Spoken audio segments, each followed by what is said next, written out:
Hey everyone, कैसे हो आप सभी। होप आप सभी बढ़िया होंगे, बढ़िया से प्रिपरेशन चल रही होगी। सो गाइस, वेलकम और welcome back to the channel. इस वीडियो में हम बात करने वाले हैं कि किस तरीके से कंप्यूटर और जीए के लिए प्रिपेयर करना चाहिए, IDBI JM junior assistant manager और एग्जीक्यूटिव के लिए।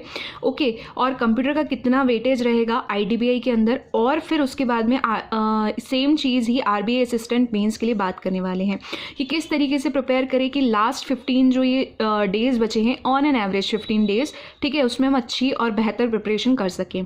तो चलिए स्टार्ट करते हैं। वीडियो को लास्ट तक देखना है, तभी चीज़ें आपको हेल्प करेंगी। ओके, जो इंपॉर्टेंट चीज़ें बता रही हूँ उसको बहुत ध्यान से सुनिएगा, एंड अगर आप अप्लाई करते हो तो आपको उसका रिजल्ट 100% दिखेगा।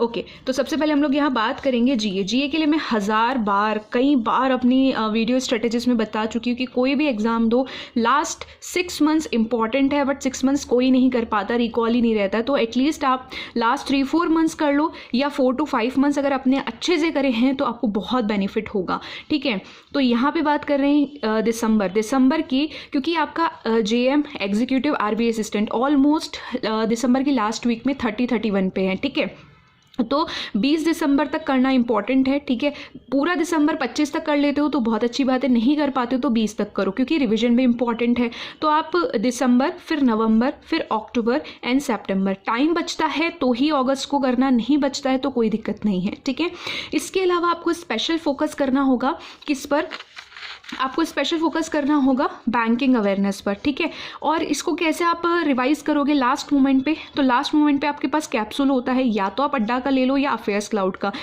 दोनों ही अपने आप में बेस्ट हैं। ठीक है, दोनों में कोई भी एरर इतनी मैंने फाइंड नहीं करी है अभी तक कि इसमें कोई एरर आती हो। ठीक है, तो आप मोस्ट प्रोबेबली, मैं जो प्रेफर करती हूँ वो अफेयर्स क्लाउड को प्रेफर करती हूँ। ठीक है, तो आप दोनों में से किसी एक को कर सकते हो। ओके, तो ये वाली बात है यहाँ पे। अब एक क्वेश्चन आता है कि मैम लास्ट मोमेंट पे मेरे से डेली नहीं हो पाएगा, मैं किस तरीके से करूं जिससे कि मेरे को हेल्प मिले। देखो, मैं आपको एक सीधी सीधी सलाह दूंगी यहाँ पर। आप क्या करो, वीकली क्या करो, वीडियो करो। वीडियो के बाद में आपके पास में जो पीडीएफ है कंटेंट वाली, उसको एक बार गो थ्रू करो, और उसके बाद में सीधा क्विज कर लो। अगर वीडियो के साथ में आपको जो पीडीएफ मिल रही है वो एमसीक्यू फॉर्मेट में है तो फिर एमसीक्यू फॉर्मेट से करो, वो ज़्यादा बेहतर रहेगा। एंड देन आप क्विज कर लो। ठीक है, इसका फ़ायदा पता है क्या होगा। अभी मैंने बहुत सारे जो बच्चे हैं उनसे बात करी है, उनके डाउट्स आते हैं कि मैम मैंने यहाँ से स्मार्ट कीड़ा मॉक ड्रिल से कर लिया था, यहाँ से मैंने स्टडी आईक्यू से किया, इस एग्ज़ाम के लिए मैंने अफेयर्स क्लाउड से किया था। देखो, इतने रैंडम सोर्सेज अगर आप चेंज करोगे हर एग्ज़ाम के अकॉर्डिंग, नॉट पॉसिबल, कुछ हो ही नहीं पाएगा, आप हमेशा से परेशान ही रहोगे। तो इम्पॉर्टेंट क्या है कि आप एक सोर्स पर टिके रहो।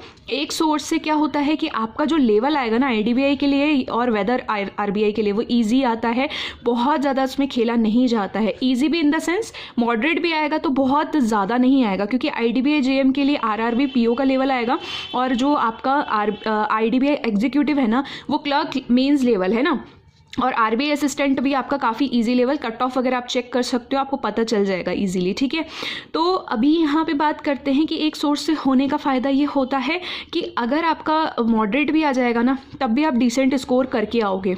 ठीक है, अभी भी जेएम का पेपर मॉडरेट आया था, बच्चे काफ़ी अच्छा स्कोर करके आए हैं, क्योंकि उसमें आरआरबी पीओ जैसा नहीं खेला है। ठीक है, अगर आपका इजी आता है, आरबीआई असिस्टेंट जैसा आता है, काफ़ी डुएबल आता है, क्योंकि उसमें देखो आरबीआई असिस्टेंट में एक चीज़ याद रखना, बैंकिंग अवेयरनेस ज़्यादा पूछी जाएगी। ठीक है, आरबीआई के सर्कुलर ज़्यादा पूछे जाएंगे, ये इंपॉर्टेंट चीज़ है। तो वहाँ से आप ईजीली कर ले जाओगे। अगर आप बार बार रैंडमली सोर्सेज चेंज कर रहे हो, मतलब आपकी स्ट्रेटजी और आपका डायरेक्शन सही नहीं है, ये मेरी गारंटी है। ठीक है, तो इसीलिए वीडियो करना ज़रूरी है, क्योंकि पीडीएफ में आपको नहीं पता है कि आप कितना करोगे, और कोई कोई सोर्स की तो पीडीएफ ऐसी है कि सिर्फ क्वेश्चन आंसर्स है, वैसा पैटर्न नहीं आता है। इसलिए वीडियो में आपको इनफ बताया जाता है कि इतनी ये पर्टिकुलर सोर्स है। जैसे अफेयर्स क्लाउड है, अफेयर्स क्लाउड के वीडियो आते हैं, ठीक है, वीकली भी आते हैं, डेली भी आते हैं। तो वीकली वीडियो देख लिया आपने, फ्री ऑफ कॉस्ट है, और उनकी पीडीएफ उठाई। जब आप कंटेंट की पीडीएफ उठाओगे, एमसीक्यू की उठाओगे, दोनों से आपकी बात बन जाएगी, आपको समझ आ जाएगा कि आपको इतना ही पढ़ना है। देन आपको क्विज लगाना है। क्विज हमारे टेलीग्राम चैनल में भी मिल जाएगा, और लिंक है आपका डिस्क्रिप्शन में, ज्वाइन नहीं किया तो ज्वाइन कर लेना। ठीक है, तो वहाँ पे वीकली बैंकिंग अवेयरनेस के क्विज और मंथली क्विजेज भी अवेलेबल हैं। ओके तो ये चीज़ें इंपॉर्टेंट है यहाँ पे। अगर आपने स्टडी आईक्यू को उठाया सिर्फ पीडीएफ से करो बात नहीं बनेगी, आपको वीडियो देखना पड़ेगा। वीडियो में सर एक्स्ट्रा इन्फॉर्मेशन को आपको रिवाइज करवा देते हैं, ठीक है। तो आप अभिजीत सर को फॉलो करते हो तो अभिजीत सर की पीडीएफ इतनी अच्छी आती है, इतनी वास्ट आती है, ठीक है। आप सिर्फ पीडीएफ से नहीं कर पाओगे, आपको ऐसा लगेगा कि आप डिमोटिवेट तो कहीं नहीं हो रहे हो, हालांकि उसमें क्योंकि बहुत सारी कॉम्प्रिहेंसिव इतनी सारी न्यूज़ होती है, ठीक है। तो आपको अगर उनका वीडियो देखोगे तो वीडियो के बाद में जब आप रिवाइज करते हो पीडीएफ से तो आपको हेल्प करेगा। तो कहने का मेरा मतलब है सोर्स कोई सा भी हो आपको हर सोर्स से मिलेगा, अगर आपने बिलीव करके एक ही सोर्स को अच्छे से सही डायरेक्शन में पढ़ा है तो। This is from my side for GA, ठीक है। यहाँ पे आप थोड़ा सा ज़्यादा ध्यान देके जाना बजट इकोनॉमिक सर्वे पे, क्योंकि यहाँ से जो स्कीम्स निकल के आएंगी ना वो आपके पूछी जा सकती है। अभी न्यू सीएम और गवर्नर्स थोड़े से बने, गवर्नर्स तो नहीं सीएम बने हैं, तो उन्हीं स्टेट के गवर्नर्स भी पढ़ के जाना। उसकी अपडेटेड पीडीएफ मैंने टेलीग्राम में डाल दी है। इवन जो टॉपिक वाइज पीडीएफ्स होती है ना, टॉपिक वाइज जो रहता है वो मैं डाल देती हूँ, सो दैट आप ईजीली क्या करो कि वहाँ से रिवाइज करके चले जाओ, ठीक है। तो आरबीआई की न्यूज़, आरबीआई के सर्कुलर्स अच्छे से पढ़ने हैं। उसके अलावा स्पोर्ट्स अवार्ड्स पे थोड़ा ध्यान देंगे, नोबेल प्राइज पे ध्यान देंगे, डब्ल्यूपीआई सीपीआई जीडीपी की पीडीएफ आपको टेलीग्राम में मिल जाएगी। जीआई टैग पढ़ेंगे, टारगेट्स ऑफ इंडिया जैसे कि नेट जीरो कार्बन एमिशन है, इस तरीके के टारगेट्स। अवार्ड्स जो भी पीएम को मिलते हैं, ऑनर जो भी मिलते हैं, जैसे ग्रीस की तरफ से, इजिप्ट की तरफ से मिले मेडल्स वगैरह, तो ये थोड़े अच्छे से पढ़ के जाना। तो ये सारी की सारी चीज़ें आपकी कहाँ से कवर हो जाएंगी, जब आप वीकली पीडीएफ कर रहे हो तो उसी में तो सब कुछ आएगा।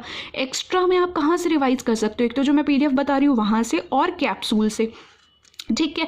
उसके अलावा अगर आप इतने डीप में नहीं जाना चाहते तो सिर्फ और सिर्फ अपने करंट अफेयर्स के अलावा आप बजट पढ़ लो और अपनी स्कीम्स पढ़ लेना, ठीक है। आरबीआई के लिए आपको आरबीआई की न्यूज़ का रिवाइज करना पड़ेगा, और जैसा मैंने बताया बैंकिंग अवेयरनेस का, तो यहाँ से आपका जीए सेक्शन बहुत अच्छा हो जाएगा। ये वेटेज वही वाले क्वेश्चंस की है जो सबसे ज़्यादा पूछे जाते हैं, ठीक है। तो बहुत ध्यान से बहुत अच्छे से पढ़ के जाना है, और कितना डीप में पढ़ना है ये मैंने आपको बता दिया कि वीडियो के अलावा नहीं हो पाएगा पॉसिबल। तो एक सोर्स और अपने ऊपर बिलीव। अब बात करते हैं फटाफट से कंप्यूटर सेक्शन की। दो चीज़ें बता रही हूँ मैं।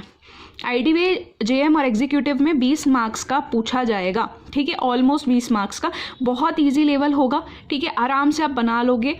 तो आप अरिहंत की पीडीएफ कर सकते हो, हिंदी इंग्लिश दोनों में अवेलेबल होती है, या फिर ऑलिव बोर्ड के बोल्ड से कर सकते हो, ठीक है।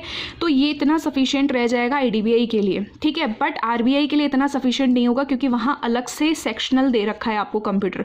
तो वहाँ के लिए आप फॉलो कर सकते हो अरोड़ा एजुकेटर को, जिनकी प्लेलिस्ट है जिसमें 89 वीडियोज़ है, ठीक है। उसमें मेमोरी बेस्ड भी करवा रखी है इन्होंने आरआरबी लेवल के, और ये फ्री ऑफ कॉस्ट है। ये जो प्लेलिस्ट है वो मैं डिस्क्रिप्शन में पिन कर दूंगी, तो आपको ईजी हो जाएगा, ठीक है।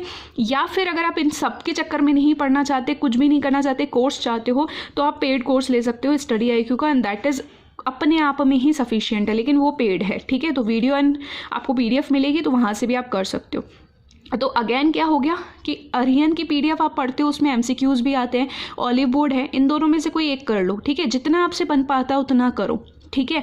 और इसके साथ साथ मान लो अगर आईडीबीआई के लिए प्रिपेयर कर रहे हो, आप अरिहंत की बुक नहीं है आपके पास में, तो आप ऑलिव बोर्ड के बोल्ट ले लो, और साथ में अरोड़ा एजुकेटर में सर ने अभी रिसेंट में आरआरबी, पीओ और क्लर्क के लिए जितने भी टेस्ट करवा रखे हैं, ठीक है, उसमें नंबर डले हुए 1 2 3 4 इस तरीके से, उतने टेस्ट भी अगर आपने करके चले गए तो वहाँ से भी काफ़ी क्वेश्चन बनने के चांसेस हैं, ठीक है। तो समझ आ रही है कि आरबीआई के लिए डिटेल में पढ़ना पड़ेगा, और आईडीबीआई में अगर आप थोड़ा रिवाइज करके जाते हो, अच्छे से पढ़ के जाते हो बोल्ट वगैरह, तो आपके इजीली हो जाएगा। तो इस वीडियो में इतना ही। वीडियो इन्फॉर्मेटिव लगता है तो don't forget to like, share and subscribe. Any doubt you can ask as soon as possible, I will reply, okay. So till then take care, bye bye, and do subscribe the channel for more informative videos. ज़्यादा से ज़्यादा share कर देना। Keep preparing well, good luck.